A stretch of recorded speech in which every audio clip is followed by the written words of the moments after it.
আসসালামু আলাইকুম। আশা করি সবাই ভালো আছেন। ব্রেস ইংলিশ একাডেমির আরেকটি ভিডিওতে আপনাদেরকে স্বাগতম। আমাদের আজকের ভিডিওর বিষয় হচ্ছে টাইম এবং এটা যেকোনো টাইম না, পারফেক্ট টাইম।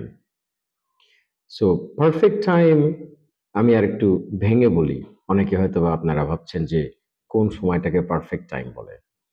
আপনারা জানেন যে আমরা ছোটবেলা থেকে আমাদেরকে টেন্স শিখানো হয় আ টাইমের জায়গায়। বাট আমরা সাধারণত সবসময় যখন সময়কে বুঝি আমরা সেটাকে টাইম দিয়েই বলি।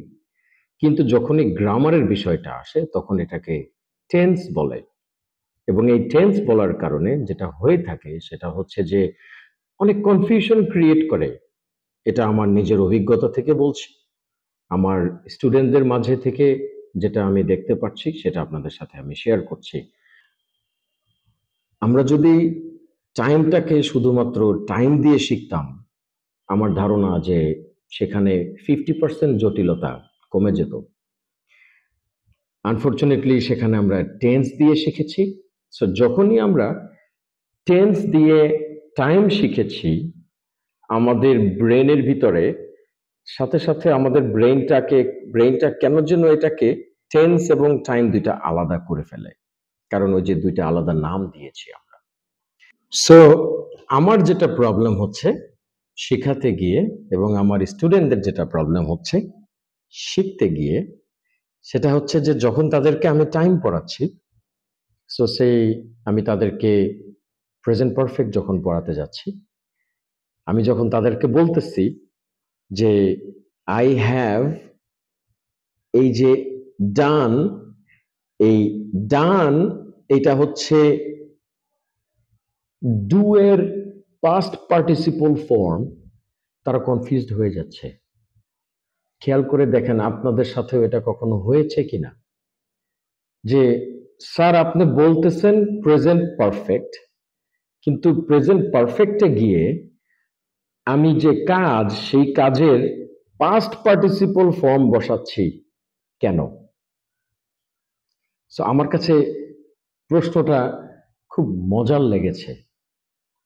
এটা আমারই কোনো এক স্টুডেন্ট আমাকে প্রশ্নটা করেছে and I thank them for it. কারণ তারা এই প্রশ্নটা না করলে আমার নিজেরই মাথায় ঢুকতো না যে কেন বসাচ্ছি। সারা জীবন পড়ে আসছি, গ্রামারে আছে তাই বসাচ্ছি। সো আমি যেটা শুরু করেছি আমার ক্লাসে সেটা হচ্ছে প্রেজেন্ট পারফেক্ট, পাস্ট পারফেক্ট এবং ফিউচার পারফেক্ট, এই ৩ টা পারফেক্ট টাইমে ভার্বের যে পার্টিসিপল ফর্মটা বসে, আমি এটাকে এখন থেকে আমি পারফেক্ট পার্টিসিপল বলি। কারণ এই ৩ টা টাইমের বাইরে এই পার্টিসিপলের আর কোনো কাজ নাই।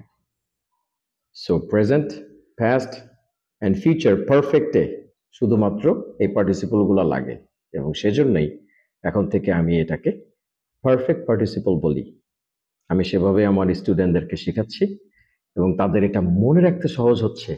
যখনই তারা বুঝতেছে যে ওকে, যে এখন আমাকে এটা পারফেক্ট টাইমে বলতে হবে, প্রেজেন্ট পারফেক্টে বলতে হবে।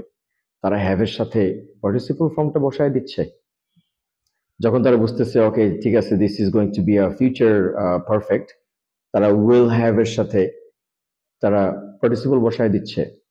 পাস্ট পারফেক্টে তারা হ্যাড এর সাথে জাস্ট পার্টিসিপল ফর্মটা বসায় দিচ্ছে। And it's that simple. আপনারা প্র্যাকটিস করেন। আরেকটা জিনিস সেটা হচ্ছে যে ভার্বের যে ৩ টা রূপ, এই ৩ টা রূপ আপনাদেরকে শত ভার্ব আপনাদেরকে মুখস্থ করতে হবে। কারণ ভার্ব যদি আপনারা বলতে না পারেন, কি কাজ করতেছে, কি কাজ করবেন, কি কাজ হচ্ছে, কি কাহিনী ঘটতেছে, এগুলো যদি বলতে না পারেন তাহলে সেন্টেন্স মেকিং করা সম্ভব না। কথা বলা তো দূরের কথা। সো আজকে এ পর্যন্ত থাকলো বন্ধুরা। সবাই ভালো থাকবেন। আল্লাহ হাফেজ।